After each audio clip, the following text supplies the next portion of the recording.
All right, I had to do front structure resealment. Yeah, I used the gasket maker, but each to their own.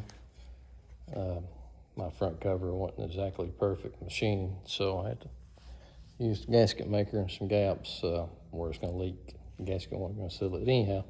Checking the valve lash, not the valve lash, but the cam lash in between the idler gear and the cam gear.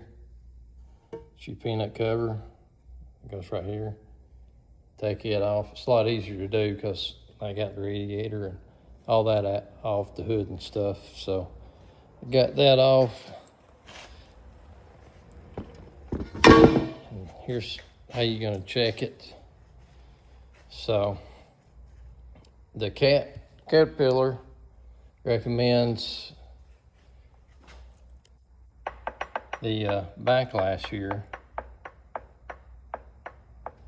to be 14 thousandths plus or minus 10. So it can be 4 thousandths or up to 24 thousandths. So if you're in between those, or if you're 4 thousandths, or if you're 24, according to Cat, you're good. But Cat says 14 thousandths. So, you know, you could have, like I said, in between 4 and 24 thousandths. This is about 9 thousandths, 9.5. So I'm calling it good. What you want to do, see this mark right here on top of your front cover? It's a timing mark.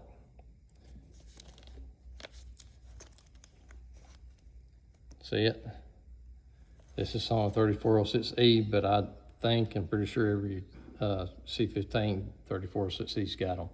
Not sure about the B model or the C, but this is the E model. See this timing mark? Right there.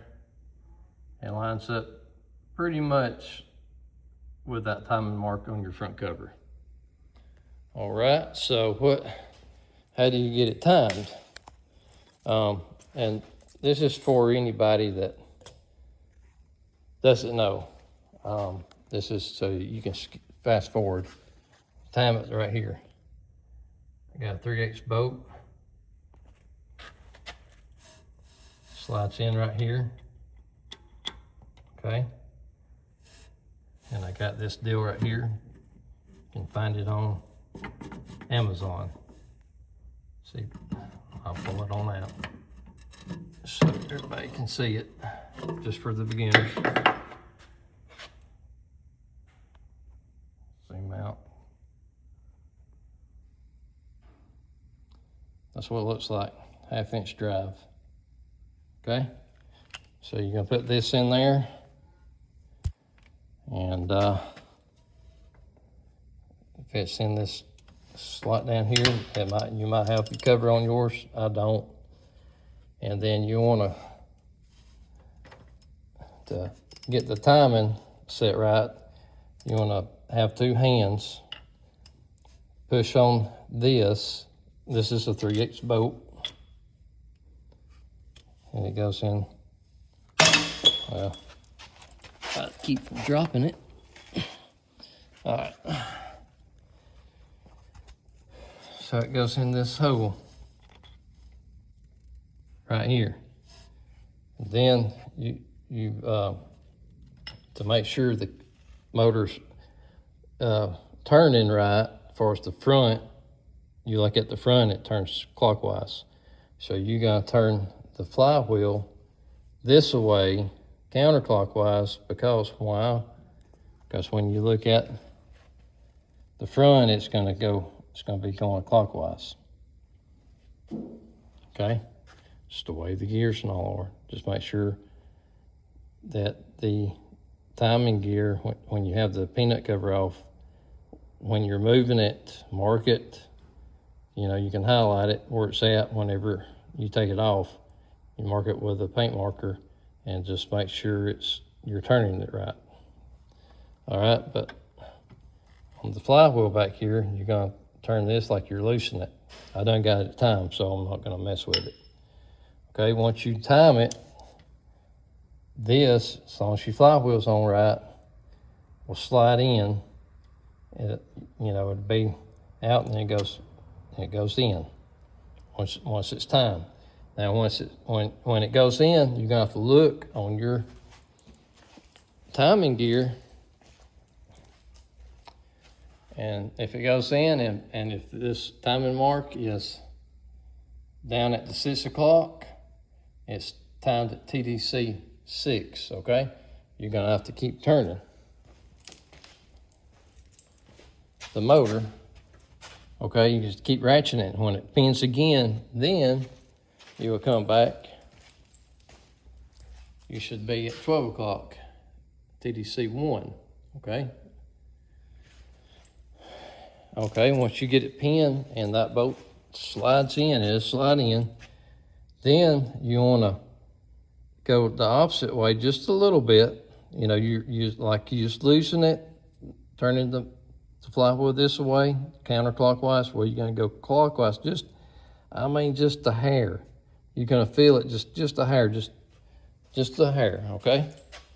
All right, got my filler gauges. Now you can do this without taking the rocker arms off, okay? Hey, this is one way Cat says you can do it, okay?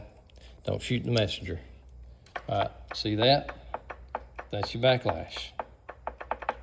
All right, some people, oh, well, I'll just listen, and I call that good. Well, you can do that, whatever you want to do, but since I'm driving and I work on this truck, I want to do my best to do everything by the book, the right way. Why? Because I make money with it and I don't need it down. So, all right, this is the 9,000. I didn't know what this is. And you have to cut your filler gauge just like that so you can fit in here. Okay. And you go to ones to the closest. That's to the cam gear. All right. So move that over, and that's slightly snug, not all the way. So I'm calling that about 9 because 10 is kind of too snug. So I'm calling this 9.5. I'll check the back side. See, slides in.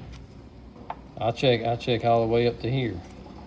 I check them all, honestly, just because I want to. Okay, but I want to call this about 9.5. But that's how you check your backlash. If you got any questions, comment below. But that's one of the ways Cat does it. Now they make a thing that you can put on your idle gear and your cam gear to get it right. Okay, say it's too tight or it's too loose. Okay, what you want to do, take these 3 bolts out of your idler gear, right down below your cam. Take your thrust plate off, take the cam gear off. Okay, there's a plate. I don't know if you can see it directly behind the idler gear. See that plate back here? That plate? Well, it's gonna have some nuts and a bolt on it. And depending on if yours is loose or tight, if it's not within tolerance, within 14 thousandths plus or minus 10, you want to move that. You're going to loosen the bolts up and you want to move it a certain way. And like I said, whatever, you want to move it away. If it's too tight, I think it says you want to move it away, and I think you want to go counterclockwise. I don't know. They are away. They're a machine hole. I don't know which way, but you have to play with it just to make sure I'm right. I think you go away from because these teeth, you think about it in a geometry aspect. See, the teeth is cut like this. So when you go away and come down, you're gonna have more gap. So you see, when you go down, it's gonna, if you see the plate, you'll see what I'm talking about. If you have to take this off, and then you go the other way to tighten it up, I think clockwise. But don't take my word for it. I think I might be wrong. Comment below if I am. And because hey, we're all learning, right? But there's a way, if your head's not been cut, okay, if you hadn't shaved your head any, didn't have to have no machine work shaving, there's a way when you take this idler gear off, there's a hole, a machined hole. It's a 3/8 hole. And you can stick your 3/8 bolt when you have your plate back here, idler gear adjuster plate. When you have it loose, you can, you know, if that 3/8 don't fit in it and you're tight or too loose, too tight or too loose, you can put a 3/8 bolt in it, tighten everything down to snug it, you know, because you might have to take it back off and loosen it up. Just snug it, put your idler gear back on, and then check your backlash. If it's good, take your idler gear off. I'd put blue Loctite on all your nuts and bolt. Torque them, I think those are torqued to 40 pounds. Okay, 35 to 40 pounds, plus or minus 5, I think, by the book, cat book. And then put this on, and these bolts here are torqued to 22 pounds. Put blue Loctite on these as well. Just make sure your plate is cleaned off and the face of this gear on the front and back is cleaned off. And, you know, always make sure everything's clean on your internals. And then, hey, hopefully you have that set, and that's how you set it. I'm not gonna take that off because I done had it off and I forgot the film, and I'm not gonna do extra work. But hey, if this helped, like and subscribe, and comment below if you do it differently. Let me know, let everybody else know, and hope this helps. And by the way, I done remove mine. Don't forget to take your tool out where you turn your flywheel and the 3/8 bolt that you have pinned when you pin the flywheel. Don't forget to take those two out, because you're gonna have a bad day when you start the motor. It's gonna probably not turn over, bend that bolt, and you have to end up cutting it out, and whatever you gotta do, it's gonna be a lot more trouble. So don't forget that.